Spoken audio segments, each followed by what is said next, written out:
So, welcome to this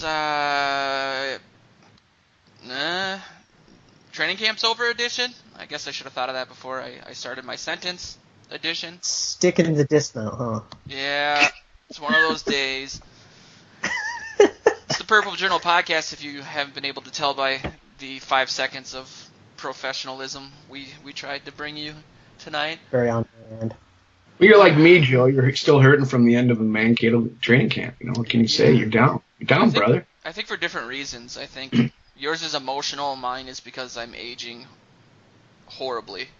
It was the most exercise I've had in a really long time, and I just basically stood still on my feet. But good to know your limits. It's good to know your limits. That's important. My limit is a flight of stairs, 5 max. That's Joe Oberly. He is here. As always, he writes for the Purple PTSD website as well as the Sports Post. How you doing, man? I'm good. Back from Mankato, and I'm happy about that. But, it's good to be rocking near the preseason tomorrow night, so it's kind of exciting. Thank God. Thank God. And Luke Braun is here as well. He writes for Purple PTSD. What's going on? What's happening? The one guy that didn't get to make it down to camp this year, but, it's camp. Probably closer to Rams camp or Chargers camp. Are those like a thing now with, do people go to the Rams training camp? I suppose it's more. I have no earthly idea. Like, where do they Probably. Where do they have it? I don't even know. I think Rams camp is content. out of the city. It's 2 hours away. Okay.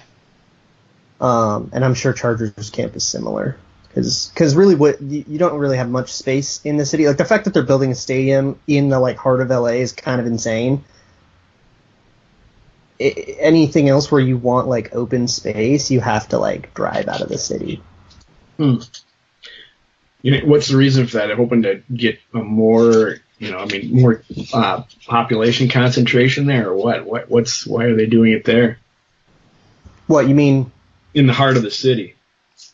Oh yeah, definitely, and also because I think the city's been trying to make that area of LA, which used to be a not so great area, a less not so great area. Okay.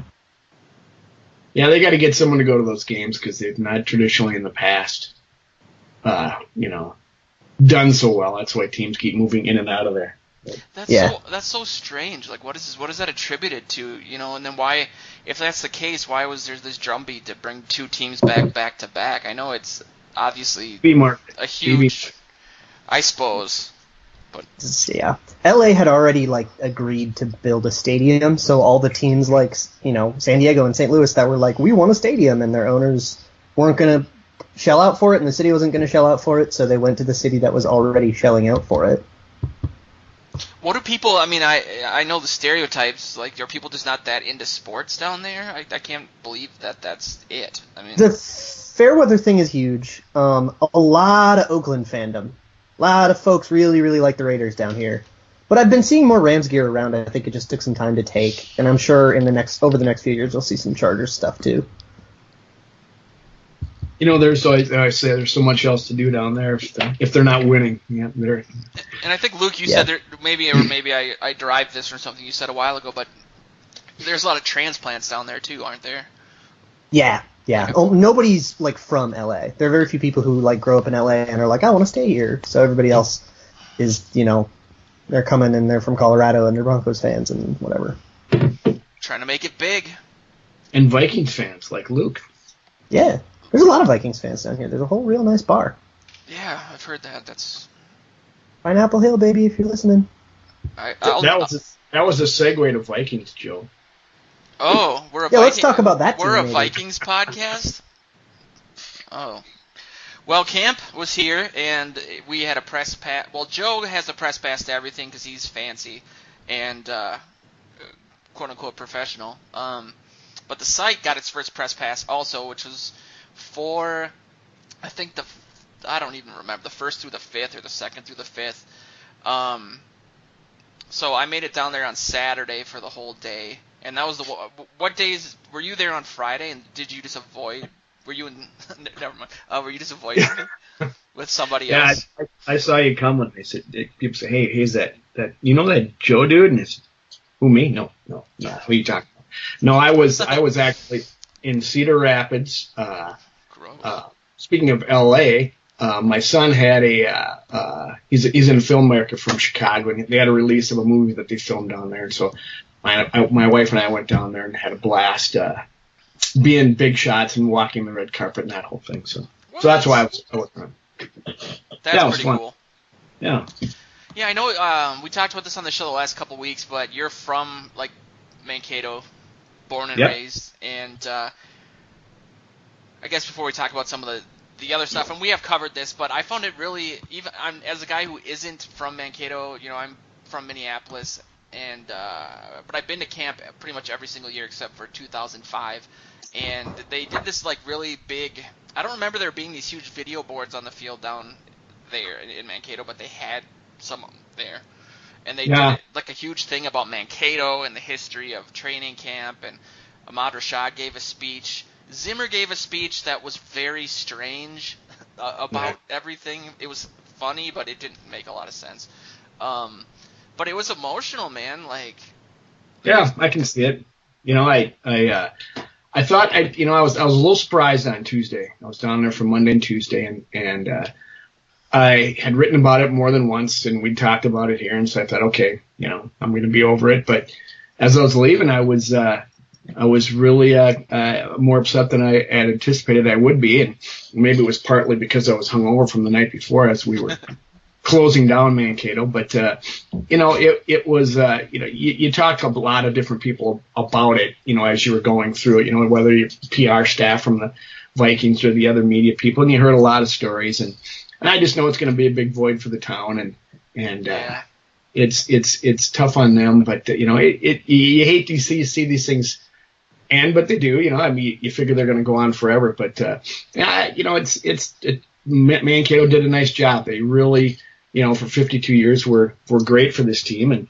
And the business of the NFL speaks volumes, and so they're leaving. So everybody understands, and most of Mankato does.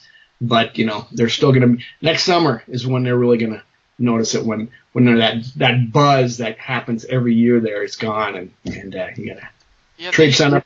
To find it. But they said that there was over like either 10 or 14,000 people there when they did an announcement after the scrimmage. Mm-hmm. And it was really weird because I've been to the scrimmage pretty much every year that I can get in. Last year I went and it was like super packed, but they announced the 90-man roster, and then they went, as they did every player, they had the player run out and whip a football into the crowd, like that they had autographed. So they would say, like, here's the quarterbacks that made the team, Case Keenum, and he would run out and throw one that missed the crowd and hit a car in the parking lot. And then Bradford would throw one. It was just, I don't know if it was because it was the last big night there or what, but it was just a different production than I was used to. And it took forever. Yeah. I mean, 90 guys.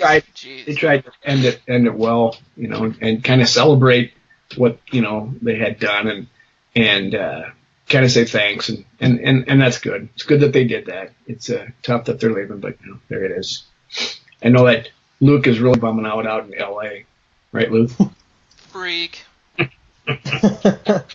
I mean, yeah, this part of the conversation isn't all that relevant to me because I haven't lived in Minnesota for many years, but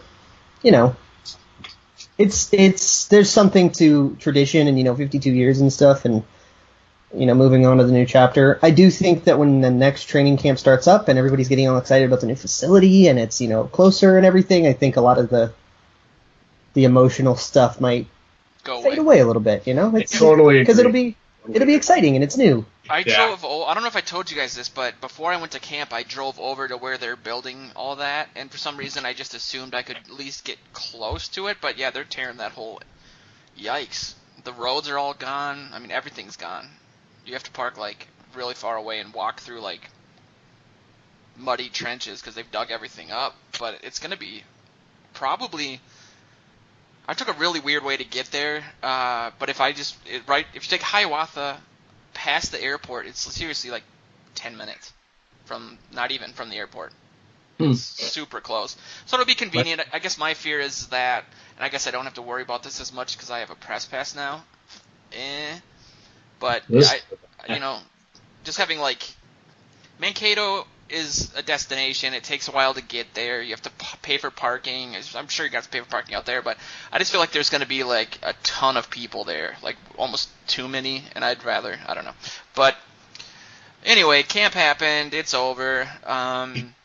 We had a lot of coverage for it. I have a million pictures and videos that I still haven't sorted through, but I want to do like a here's my experience at camp sort of thing that I'll probably finish for tomorrow morning, right on time when camp's been over for a couple days. But you guys wrote about it a lot. Joe wrote a ton and had some amazing coverage. I just wanted to touch on your piece a little bit because today you wrote an article about the end of camp and transitioning into the Bills game. And I don't know if you wanted to just kind of touch on that a little bit and the players that were a part of that. It's kind of interesting the last, as this week finally happens, and there's plenty of people asking about your last memories of camp, blah blah blah, and you can tell the players are tired of answering those questions, and then they get a Buffalo's game question, and they kind of get a little bit more animated because it's something different to talk about. But even then, it's all the same. I was talking to Eric Kendricks. He says, "I just want to play clean, and make, it's going to look forward to hit somebody else." And then, the offense, I think, is looking forward. I thought Jarius Wright said it best. He said, we're looking to go against somebody that doesn't know what we're going to do, who doesn't expect what our next play will be, which is what it's like going against the Vikings defense, who knows the playbook probably pretty well. And so it'll be a nice test for them. It'll be a nice test for the defense, who can finally hit somebody. And they certainly hit at camp, but they're not taking people to the ground too often. So so that'll be fun to watch, and it will be. I think they're all ready, as they always are. They get sick of camp. They want to go with somebody else. They want to get out of Mankato. They want to get on the road. So it'll be very interesting to watch. There's a lot of questions to be answered. It's going to be fun. You'll see Dalvin Cook, probably be the starting running back tomorrow night, and that will be fun to watch. You get to see Michael Floyd for the next 4 games if he plays all of them, and the following 4 you won't be able to. So you might want to watch him and see what everybody who has been down in Mankato has seen, how he's just really lit it up. Made great catches and just shows using his body and his physical presence as some of the other receivers can't do that they have, like Diggs and Wright and some of those guys. So it'll be fun to watch him, just a different style, and those are the kind of things I'm looking forward. Do you guys think that they're going to use a lot of Floyd just to see what they got in him through these 4 games? Maybe. They do have a lot of other kind of unknown guys who are, on the roster bubble and who will actually be playing in the first month of the year if they do make the roster, that I think they might want to get a real good look at throughout all of these preseason games.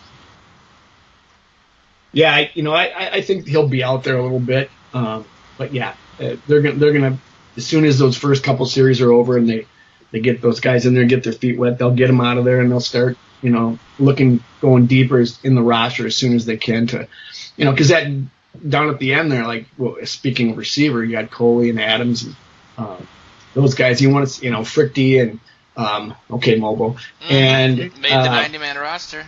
Woo! You want to see what they can do, because Zimmer said it the other day. He said, for a lot of the battles that they got going on, and I guess he was referring to the backup quarterbacks. He said these next 4 games are going to be where they determine that. So they're going to put a lot of a weight on what they see in the games, in the preseason games. Yeah, and Luke wrote a piece yesterday about Trey Waynes, and it's funny because I was in my head working on a similar piece. Because I felt like scooped ya. Yeah, man. To me, and people that listen to this show know like how I feel about Waynes and the story about him, and the article that Arif wrote about him being unable to turn that's why we couldn't draft him or whatever. And I felt like he made a lot of really great plays at the scrimmage, if you want to call it that. It wasn't, it's not really a scrimmage, but I feel like people are. I'm trying to balance. I guess the best way to put this is, I feel like other writers are, and I'm not saying you, Luke, at all, but there was a lot of negativity about Waynes on the sideline, that when he was doing things like,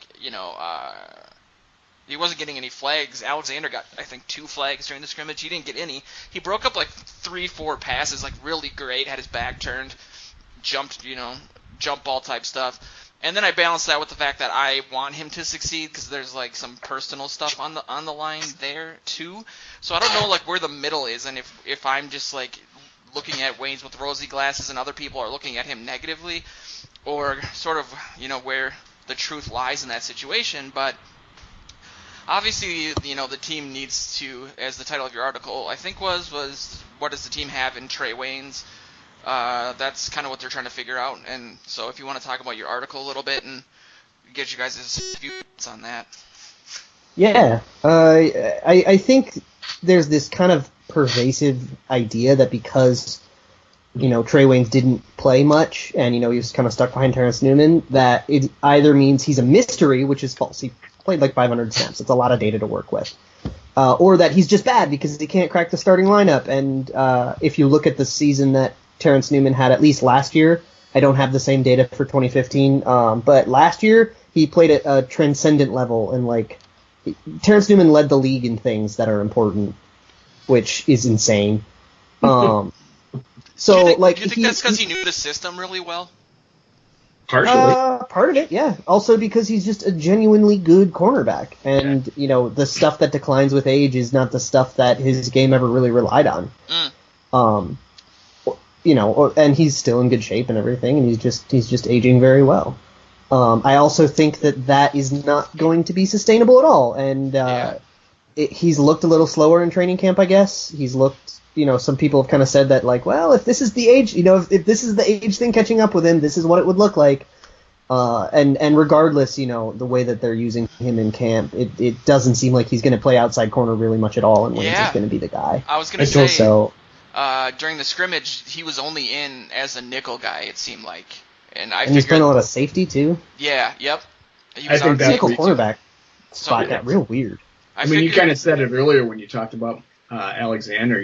He's made a number of mistakes. He'll have a splash play every once in a while. He had that great pick on in front of Adam Thielen, in which Thielen got dinged his knee up a little bit or something early on. But he's made a lot of mistakes, and just like last year, gets a lot of penalties because of his aggressiveness. So he's going to take some time to become that guy, just like Waynes did. And I think you'll see Waynes at corner, and they'll use Terrence Newman to break in, Alexander. So I think that's what I think is going to happen. And talking like you guys have, it probably makes sense if you slow it down a little bit and they can back up at safety. Hey, more power to it. It's still valuable to the team.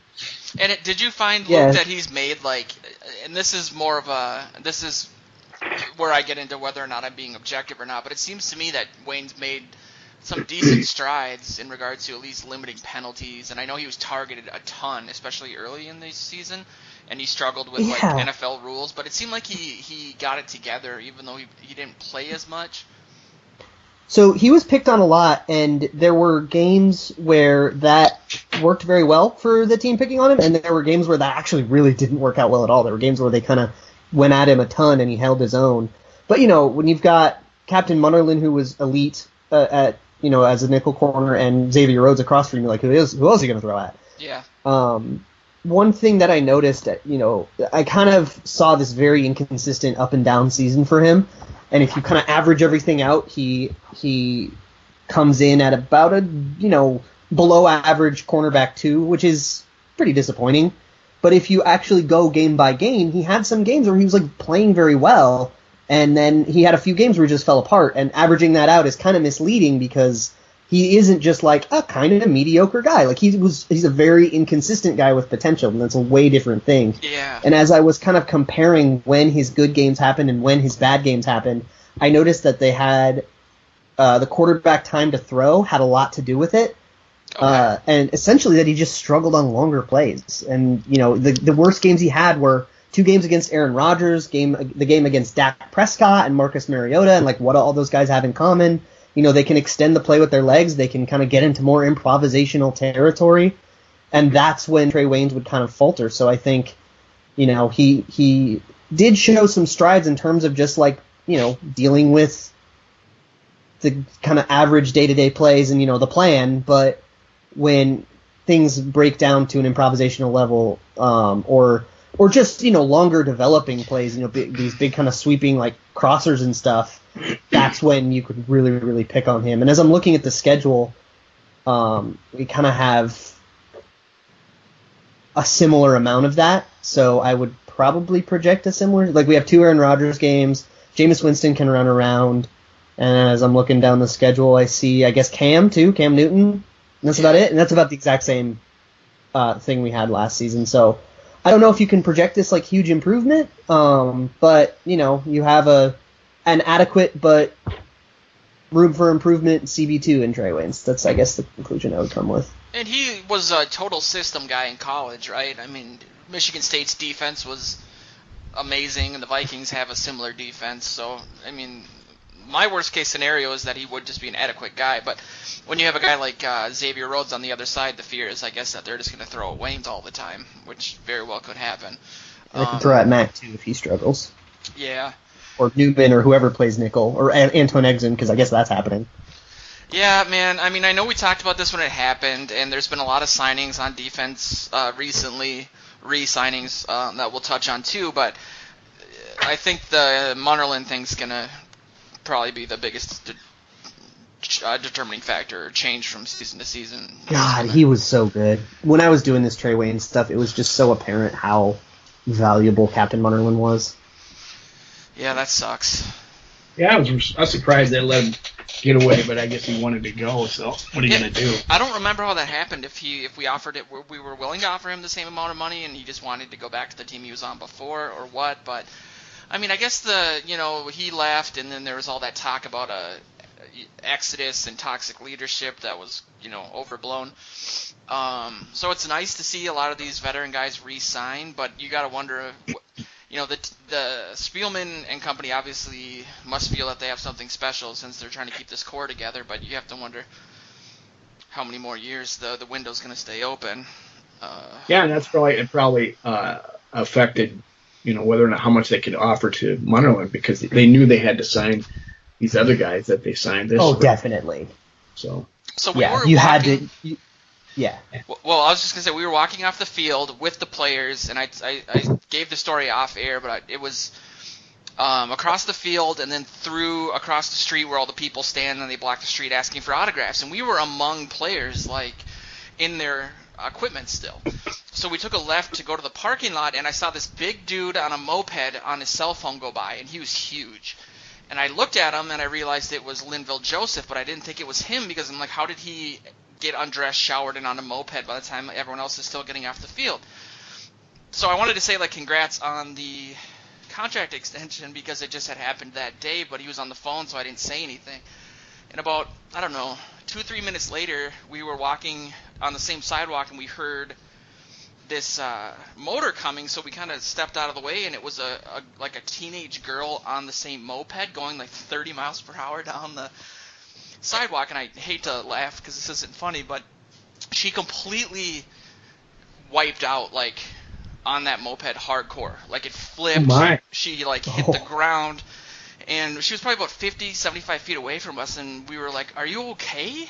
Yelling at her. And then Linville Joseph just came tearing up the street and was taking care of her and just kind of waved us to go away. But I was thinking that could have been him. Not to diminish whatever happened to that girl, but it's stay off those mopeds, man. What is happening down here? Don't you know what team you play for? Anyway, that was my big takeaway from camp. I don't really remember anything about the team.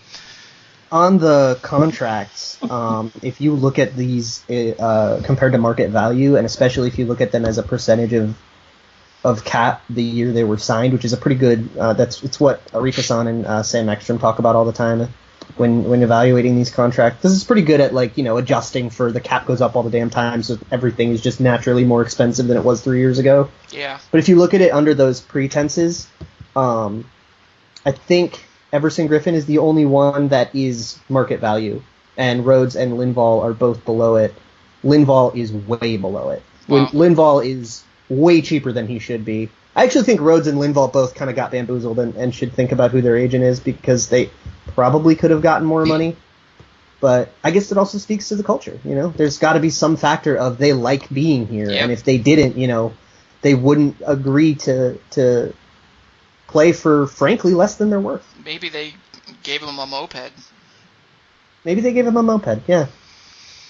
Well, that's a good thing, I guess. I mean, that reminded me of something. We were in between the practice and the scrimmage. There was a bunch of time to kill, and we were sitting with a bunch of the writers. So I was asking them if they thought something we talked about on the show last time, whether or not they thought that we would re-sign Bradford before the season, and they kind of laughed at me when I asked that question, which I found odd. Yeah, that was my contention, so I was proven wrong, but it still could happen. But yeah, it might not at this point. I guess they thought that why would they when they don't need to, but then you have to think about, well, what does Bradford want, and what's his happiness level and the trust level, and if they're completely, this whole offense is built around Bradford at this point. I mean, from coaching on down for him to succeed, so why not? Oh, do I disagree with that? You don't this think is so? Still way a Teddy thing. Yeah, it's a West Coast.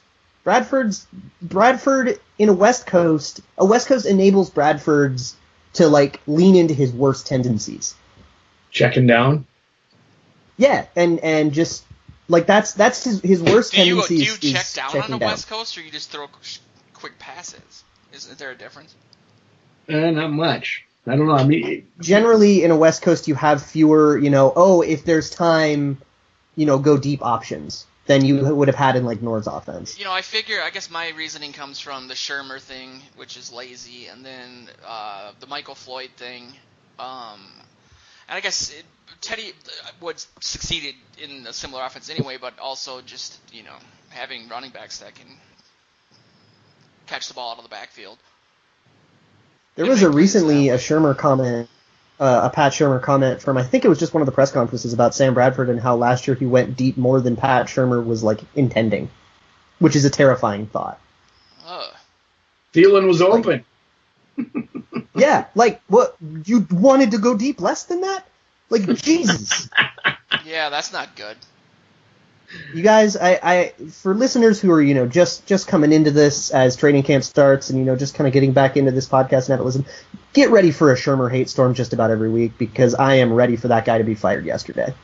I was ready for that guy to be fired when we hired him as tight ends coach.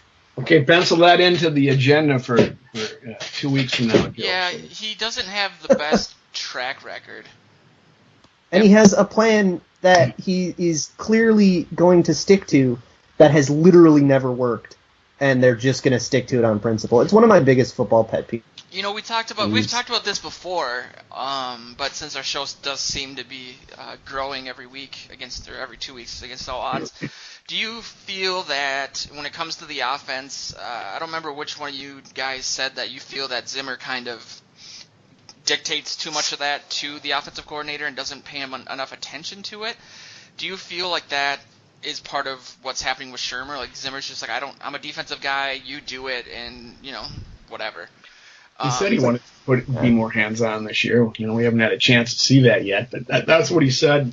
That's what he's talked about, but we'll see. Why would he be giving up or thinking about giving up play calling duties to George Edwards, Very good. What's that time going to go toward? Well, it's funny you say that, and this is just one day, and it's an anecdote, I guess, since it's a personal experience, but in between practice, about 2 hours before the scrimmage, we were out behind the field, and I would say Zimmer was out there sitting in a golf cart with his daughter and then by himself for probably 3 hours before the scrimmage. And I remember Benji said, doesn't he have something else to do? Why is he was just chilling next to us. So it didn't seem like he was super busy, I guess, that day. He's got nothing going on. I saved his dog, though, which was pretty cool. His dog ran after me, and I got to carry it and hand it back to him, which was like the highlight of my life. Nice. So now he remembers the big fat sweaty guy. Just one further point. I don't know if it is even a good point on Bradford. If I was him, and I saw what this line did for me last year, I'd be getting locked down for a contract. Right now. Yeah. I think they're ready to franchise tag him if they have to, but I think they're also ready to let him walk if Teddy's good to go. Well, I will say, and I know that this has been stated on the podcast before, but seeing him in person, and again, it was one practice or one scrimmage, and you don't want to really overreact to that, but Case Keenum was god-awful. I mean, like, he didn't complete a pass all night, literally. I mean, we kept track, and it was like they were throwing down the field a lot and then across the middle to some of the second-team guys, but it was like, ugh, this guy cannot. I haven't been overly impressed, Joe, with either one of them. They all both, and Heineke throws plenty of picks. Some of them are just head scratchers. So there's some concern there a little bit that they're not ready yet for an injured Bradford. So. Yeah, that's my biggest fear for the season, and it was compounded. If that happens, I think you just have to shelve it, right? As fans, I think we just have to be at peace with the fact that if Sam Bradford's going down, we're just toast. And there's not really much that you can do within reason to mitigate that. Not 2 seasons other in a row. It's like, what do you do? Put yourself in Spielman's shoes. You're about to lose your quarterback for 2 years in a row. What do you do? There's just nothing you can really do. Joe, I think we should go back and re-edit this at the beginning and say, welcome to your Doomsday edition of the Purple Podcast. Well, the last one was the cold water edition, so this one is just one step up, man. I remember last year when Teddy got hurt, a lot of the sentiment that I heard from people out on the street was, and even my best friend said, well, we can make the playoffs with Sean Hill, was the thing. And, oh my God, yeah. And I remember saying, I don't want to make the playoffs. That's not a goal anymore, A. My expectations were higher. That was my problem. And B, we don't have Sean Hill now. I mean, Keenum is a significant step down from Sean Hill, so take that how you want to. I don't agree with that. Ugh, dude. No, me neither. I don't either. Keenum's a pretty good backup as far as backups go. He's also learning a new offense, too, so he's going to have some bumps along here, Wasn't he a disaster in the one offense he was in, though, in the Rams when he got his opportunity? As a starter. Yeah, but as a backup, I'm saying if he has to start, there's a rule of thumb with backups. We're screwed. There's a rule of thumb with backups of 4 games. You want to be able to trust them to go in for 4 games if someone does a shoulder or whatever. But if you look at every team's backup, I don't think there's a single team that can say, oh, our quarterback can tear his ACL, go out for the season, and our backup will be fine. Yeah. Maybe the Patriots with Garoppolo, but even he's an unknown. Yeah. Well, I'm just saying for the general season, I'd rather have Hill than Keenum. Maybe just as a system thing, but I don't know. He's old. He would have hurt too. Keenum can run better than Hill can. Yeah. He may need to. Keenum is, if we judge, he as a starter was probably the only quarterback worse than, well, no, Jared Goff was worse ultimately, but he was in Blake Bortles, Jared Goff, Brock Osweiler territory. He was right in there with the mix with all of those guys. But as a backup, you're comparing him to Derek Anderson and Kellen Clemens and Matt Castle. You could do worse. And then in camp, you are also getting, Keenum's reps are all with the second team, third team kind of things. You got to take it with a little grain of salt, but. I guess I was surprised too by just how small he was. I thought for some reason I had a picture in my head that he was a big dude, but him and Heineke are kind of little dudes, little guys. Yeah. In terms of a position battle, it's a real feisty one. It's worrisome when both of your potential backups are throwing picks and stuff, but from a just mano-y-mano, I want to see who wins perspective, that's real fun. Yeah. There's a few of those, and it's interesting to see some of the comments coming from Latavius Murray, both while he was out and now that he's back. I don't know what his expectations were coming in, if he wasn't aware that we were going to be drafting a running back or not. And I'm not saying he sounds super salty or anything, but it does seem like he really wants to compete for the job, which is what you want. I think his comments this week were something along the lines of they've seen a lot of Dalvin Cook, now they got to see a lot of me or whatever. But from an they haven't seen him running down yet. When I was there, he had just been activated and he didn't get any time that day. He stood back during contact drills, so they have seen nothing of him in a Vikings uniform yet. So, and what do you guys think about Cook? I mean, does he look like a guy that can shoulder the load, or do they really need Murray to come back for the what? Oh, of course they do. You got to have some depth there, and I think they're you want Murray to start out as your short yardage and goal line guy, and to spell and maybe even spell Cook, and then there's Jerick McKinnon too. But you want some depth there that they can all step in and do the job that's necessary. McKinnon said it early on. I mean, when the day they were checking, we're going to do this by committee, and he says, I just want to make sure that my name's in there. And I think that's a good attitude. I think that's what will happen, because Cook's going to make mistakes too. He's not going to be, our line isn't going to be as good as maybe a line was in the past where Peterson just needed a small opening he could get through as a young man. I mean, Cook's going to maybe juke somebody, but he's not going to break as many tackles as Peterson once did. And he'll make mistakes, and you're going to have some other guys in there. So I'm sure it will, until they find, that they got someone who can do everything they need, they probably will do it by committee. Even if Dalvin Cook looks like the kind of guy who can be, your feature back and he can just be your offense, no, it doesn't really matter how good Cook looks. I don't want to beat the hell out of him. Right. And I would love to have a guy like Murray that can take some of that punishment, because I don't want to just chew this dude up in 4 years and then spit him out, kind of like what's going to happen to all the other running backs. Yeah, I ran into McKinnon after the scrimmage, and he was giving an interview that I sat in on, and he said something along the lines of,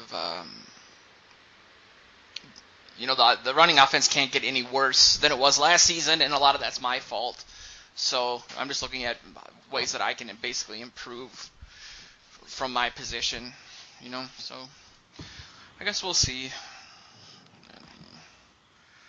Speaking of Murray, though, there was other injuries that kind of happened. People were kind of worried about Reef at first, but I think that's just a day-to-day type thing.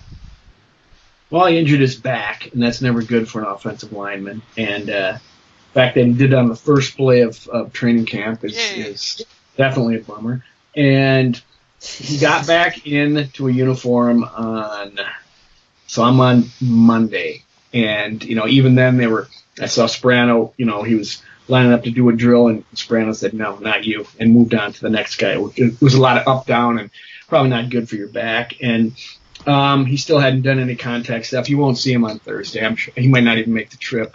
But, you don't want to re-aggravate that thing. Let him take his time, much time as he needs, get him enough work so he knows the offense and what have you. But the good news is Rashad Hill has turned a few heads. He's looked all right. And then he got hurt.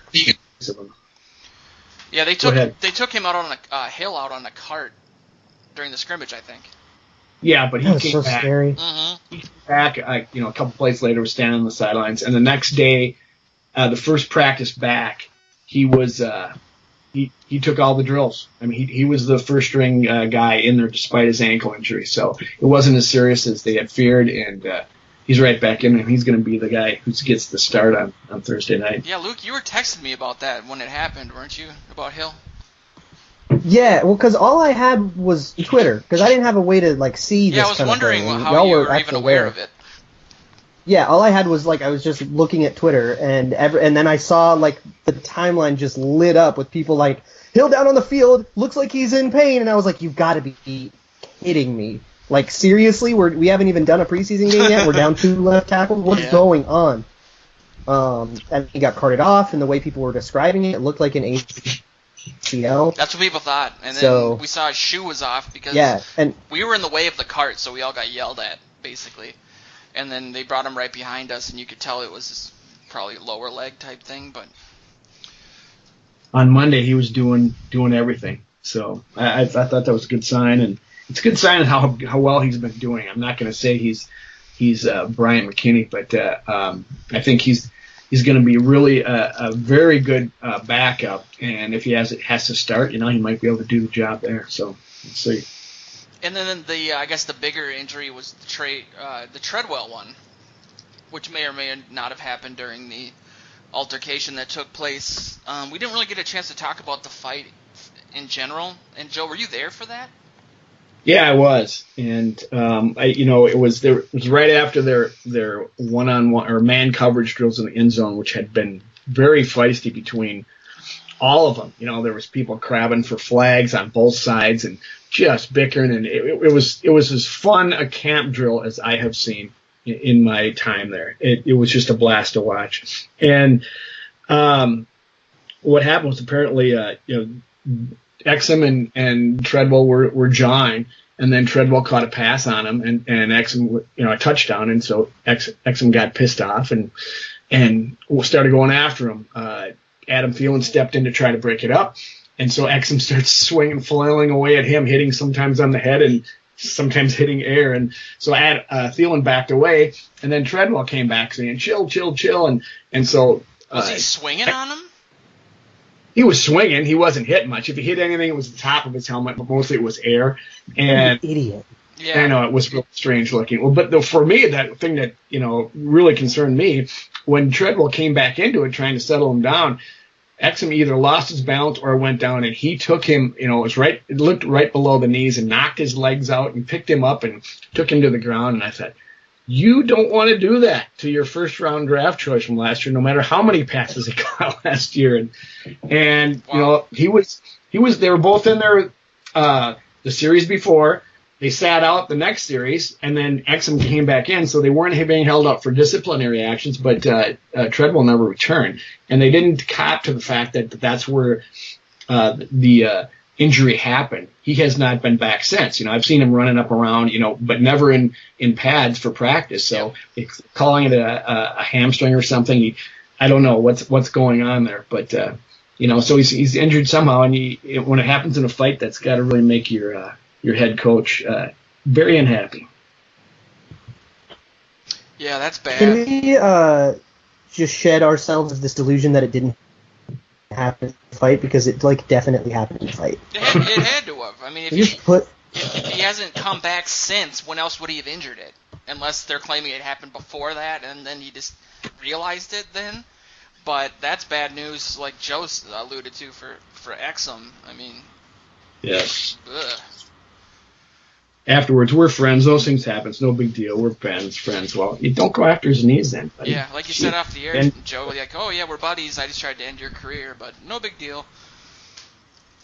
I want Treadwell to be healthy, more than almost anyone else that is injured. It's not helping him being on the sidelines right now, because you got a Jarius Wright who is, as determined as anybody on that roster to erase last year. He has looked good. Yeah. He is hard. He's smart. I don't know if he's still in anybody's doghouse or not, or if he's on the bubble yet. I thought he was a bubble before the season started. I moved him off there a little bit, and I really think he's going to make the team. But Treadwell, it's not going to help your cause by sitting on the sideline. You don't want to start off this season, nursing another injury. Especially considering the opportunity with Floyd being out and all that. Absolutely. Ugh, what a mess. It's kind of weird. Does anybody really know what the wide receiver group's gonna look like after the bye? After 8 weeks, when things have kind of settled in and coagulated and all that, it could be, Floyd can be involved. Floyd could be completely not involved. Jarius Wright could be involved. Jarius Wright could be not involved at all. Diggs and Thielen probably, but maybe one of them gets hurt or something like that. You don't know how much Treadwell's going to be involved, and you got a bunch of these other random people who I guess are looking good too. It's going to be a weird season for wide receivers. I think you're going to have to keep 20 on the roster. Yeah, I mean, it's going to be contingent on injury, and obviously we have some injury-prone guys. I was going to say that Diggs, when healthy, God, what a just beast that guy is. He was. Somebody made a list on YouTube a month ago that apparently the NFL has the ability to track the top-end speed of different players based on that camera that's above the field. And it had two Vikings in the top 5. I think it was Xavier Rhodes and Diggs, and I was surprised that it was Diggs. But when you see him like running on the field or like full speed, the dude is phenomenal. He just has to stay healthy, and that's the big question. So then you have Floyd coming back, I think, as the big X factor or just contingency piece. Then who knows what's going to happen with Treadwell. So if Floyd doesn't do something stupid, he's going to contribute to this team in a big way, I think. I really feel that. That's how I've kind of felt about it. I have a question for you guys. If, though, you know. I have a question for you guys since you were there, because every time I see Twitter lighting up about Michael Floyd doing great stuff, and it's always like over Trey Roberson. Do you think his success, I mean, is he doing things that just mechanically look like they can translate to like a real game situation, or is he just like beating up on the scrub team? You know, I thought of that myself late in camp because I've been singing his praises, and I thought, I got to temper that a little bit with who he's going against. But I did see him early on beat Rhodes a couple times, and for me, it's more than anything. He's got a skill set that's a little slightly bit different than other receivers we have with his physical presence. He's just, he can do things and they come naturally to him that someone like Treadwell still got to learn, and someone like Diggs and Wright just don't have the body for it. Yeah.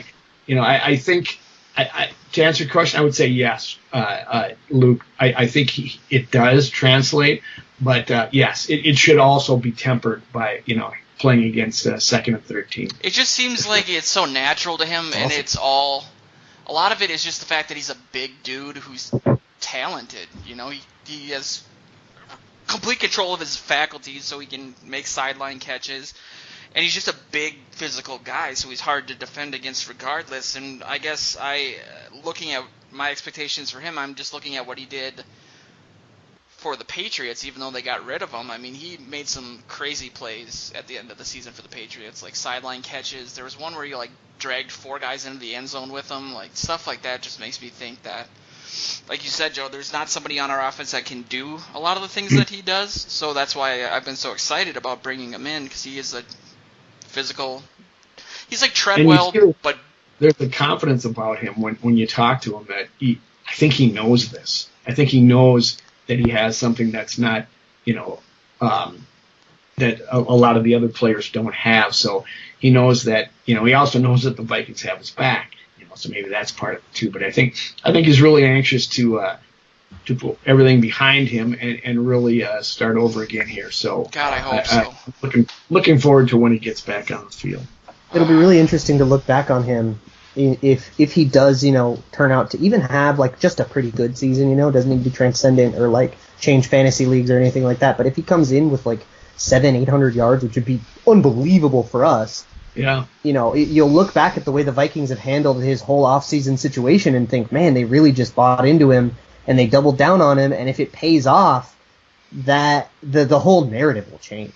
Well, initially we talked about it being high risk, low reward. I think the risk, or no, the other way around, low risk, high reward.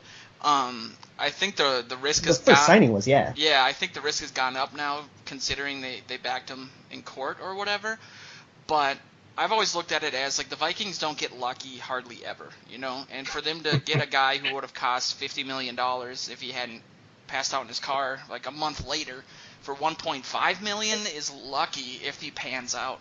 So I guess my fear is that, we don't get lucky, so it's not going to pan out, but he definitely fits a role that I think they wanted maybe Treadwell to do, but they're similar size, I guess.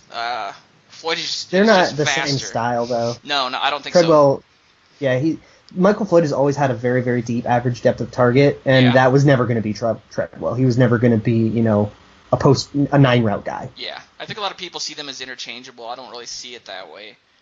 They play different styles, but they're competing for the same market share, which I think is the way people are comparing. Yeah, well, that's sure. I like that. This is another reason why it sucks that Treadwell is injured, because he could take Floyd's job away. Yeah, that's right. So, to kind of wrap up the show, tomorrow night we have which by the time this is posted, it'll be tonight. Is the first preseason game.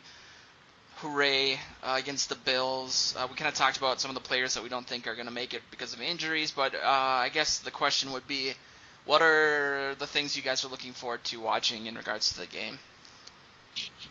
I can't wait to watch the Will linebackers. We've seen the kind of projected battle, at least when I was writing the Camp Battles thing, I thought it was kind of going to be Lamour and Ed Robinson, and they were going to duke it out. Wild Player 3 has appeared in Ben Gedeon, who's been moved off to Will, which is something I really, really, really wanted. And he's been playing okay there, so I would love to see him get some reps. And since there's 3 people at that battle will likely rage throughout a good portion of the game, which is really exciting because, when you don't have anybody else to watch, you can probably look at the Will linebacker spot and see somebody that is intriguing. And I really want to watch the kind of third-team offensive line with Freddie Tagaloa, who's a guy that I think I've talked about on the podcast before, but I love his story, and the Arizona kid that was a rookie tryout. I just love. I see a lot of potential in the reasons that his draft stock fell. I see a lot of stuff that was working against him that isn't working against him anymore, and I just want to see him make the team. I think it'd be a really cool story. And weirdly, apparently Willie Beavers has been okay, and I really want to see that in action. Yeah. For me, it's I want to see Dayton Jones. I have not written a word about that guy. In fact, I haven't even been able to, didn't pay much attention to him in camp. But, all of a sudden in this last week here, there's been a bit of steam about him, how, he's finding himself here and he's loving what's his new role and what have you. And so I'd like to see some of that in action and see how they're going to use him and see what he can do. And kind of at the same time, see if I can spot Brian Robeson on the field. Yeah, man. They're probably not going to play him a lot with second and third teamers because he's an older guy, but he's no longer starting anymore. So is he even dressed for the game? Hey, keep the old guy out. That's a good question. Hunter, what's he going to do with a one series and give Hunter the reps? Hunter was beasting during the scrimmage, and Bradford, I got a great video I'll show you. It'll be on the site by the time this is up too. He ran Bradford off the field. Bradford ran right into me. It was really cool to see both of them up close. When it comes to, I thought it was interesting, Luke, that you said something about Gideon, just because back during the draft we did a live chat on the site, and I noticed other places as well. People were saying perfect draft except for Gideon. Gideon's a people were pick. Pretty fired up about it when it happened. Yeah. And so wasted pick is a little aggressive. I've also seen people say. I shouldn't quote these people, but I can't help myself. That we should cut Murray because he has an ankle injury, which is all right. Man, never change, Vikings fans. It's why'd we sign a gimp-legged running back? Cut him. Yeah, that makes sense. It's August. God. I am rooting for him. Obviously, I have my Big Ten bias, and he's a Michigan guy, and I can't rectify in my brain that he would play for Michigan defense, which is obviously players get hurt. It is so great to have Murray and Cook and Jerick McKinnon on this team. Running back is set.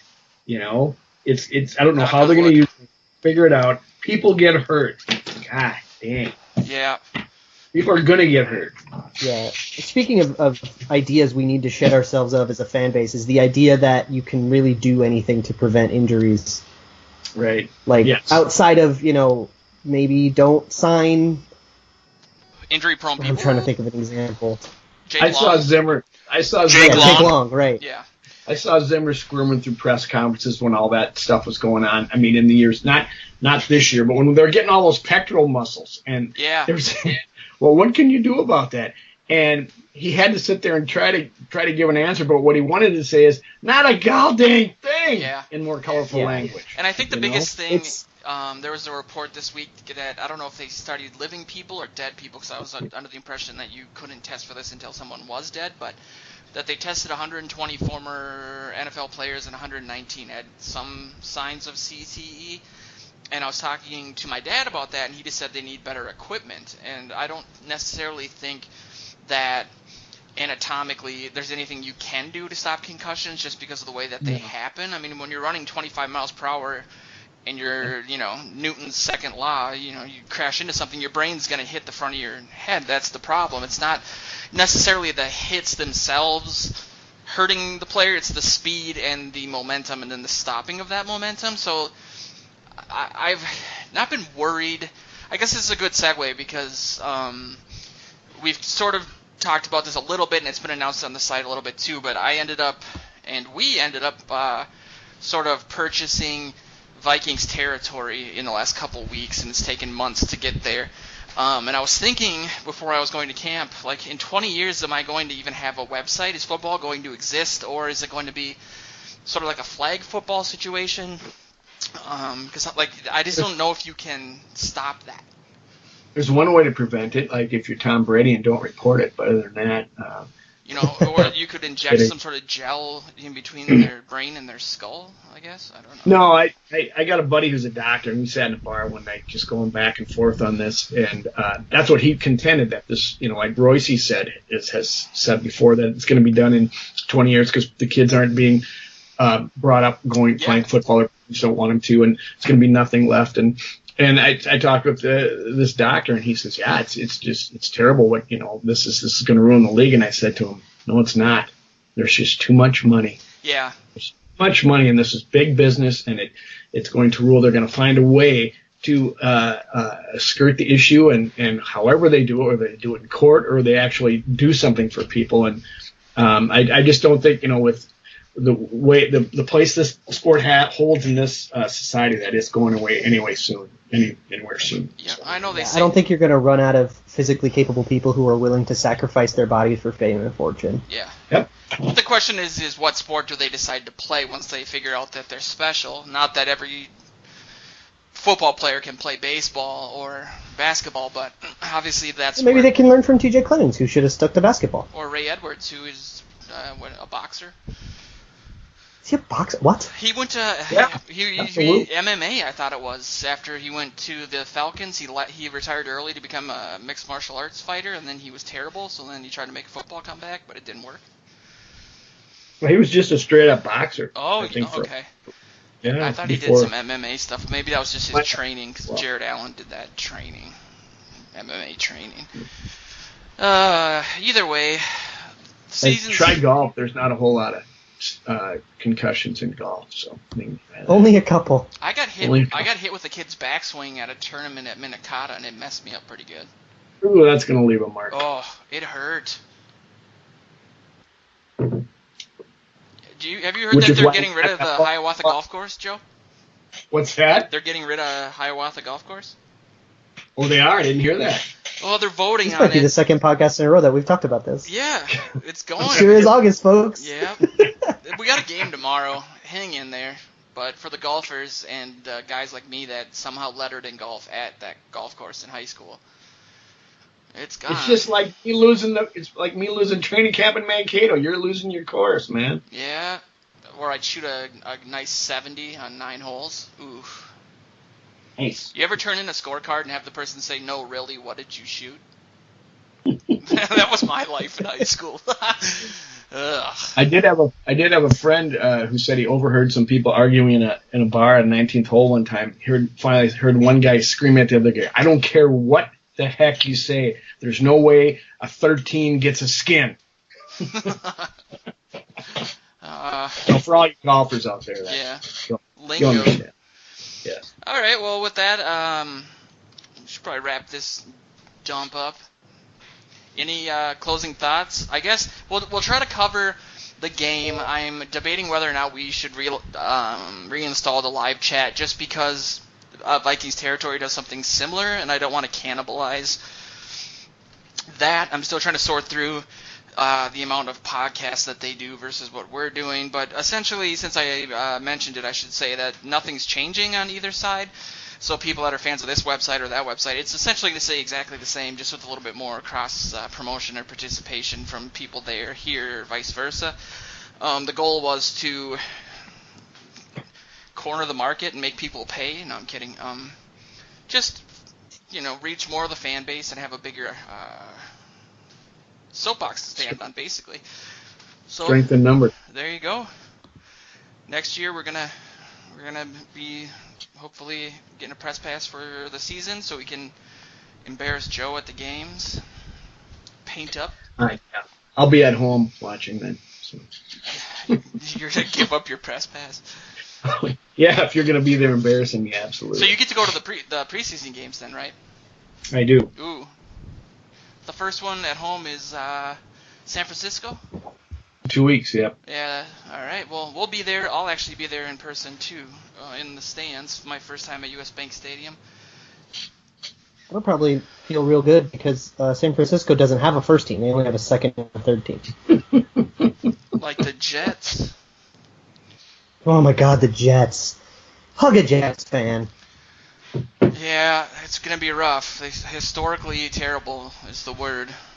It's good to see Jay Cutler back in the league, though. Absolutely. I'm actually super jazzed on being able to openly root for his blasé attitude and not have it be also for a team I hate. Yeah. I saw He'll be at U.S. Bank Stadium here in the preseason. I saw a lot of articles saying Really? that Yeah. we played the Dolphins. Yeah, Nice. August 31st, 7 o'clock. Last Hell yeah. preseason game. Oh, he won't play then. People were saying that if things had happened a year later, that Cutler would have ended up as our quarterback, which would have been interesting. But either way, that's the show. Anything else to throw out there, fellers? I know I've asked you that already. Thanks for listening. Yeah, and check I this out. will have something on Tuesday on purplePTSD.com, likely inspired by the events of the preseason game, but I have no idea what it is yet. Hooray. And I get hyped for something. check us out, as always, on Facebook and Twitter /purplePTSD, or check out Vikings Territory as well. Thanks for listening.